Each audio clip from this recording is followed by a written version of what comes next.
Europe is one of the most important regions in the world for international relations.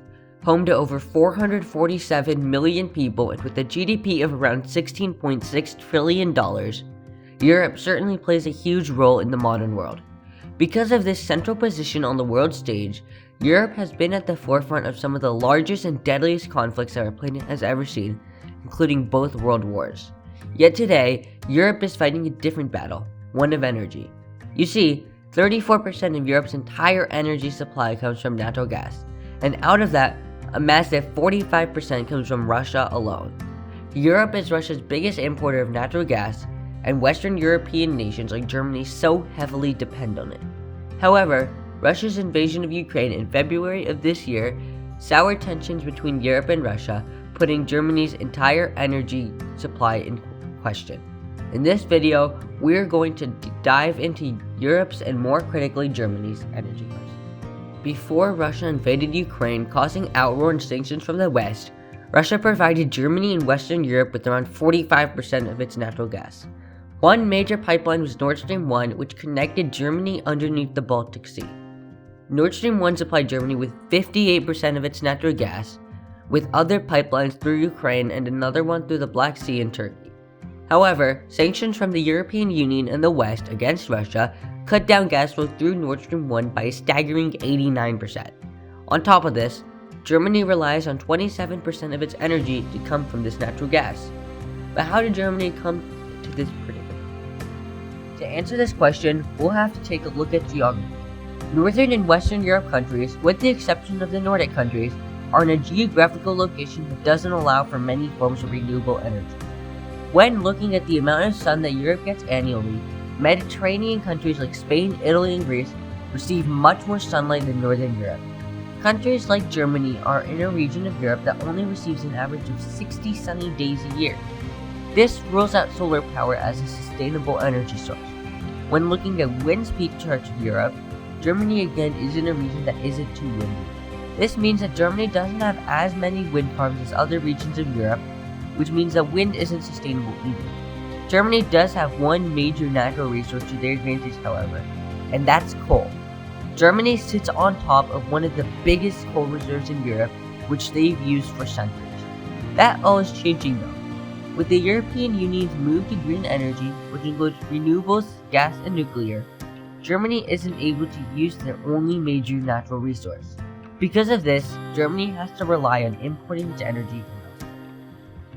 Because of this need to use green energy, Germany has looked to natural gas for decades.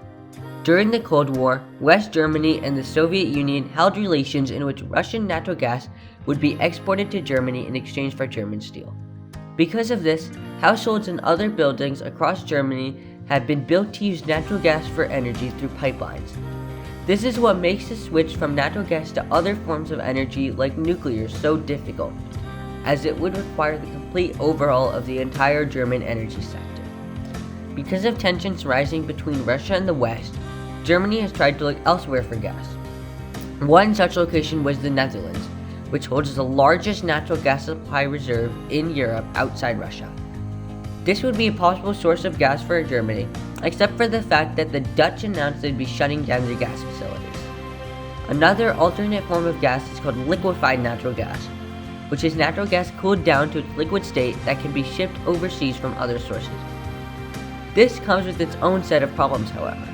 Liquefied natural gas is expensive to import due to it needing to be shipped across seas and requires its own plants in the country receiving it, in this case Germany, in order to process it and revert it back into gas form.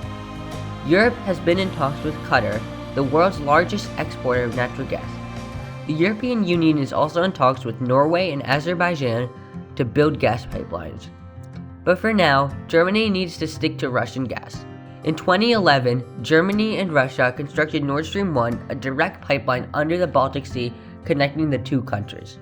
It supplies Germany with 58% of its entire natural gas supply.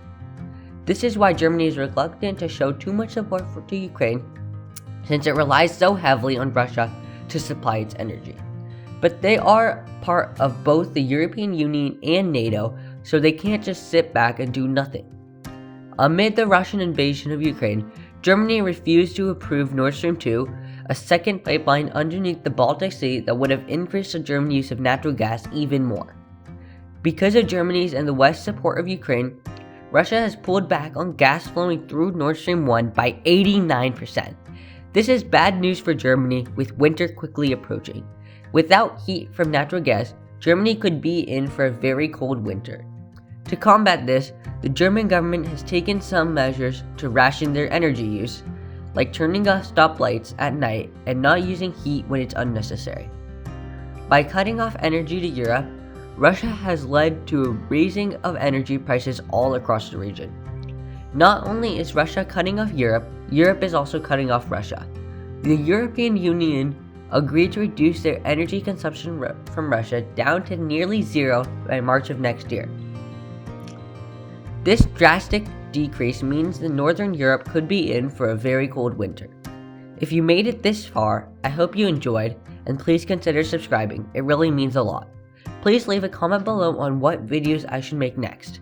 Thank you.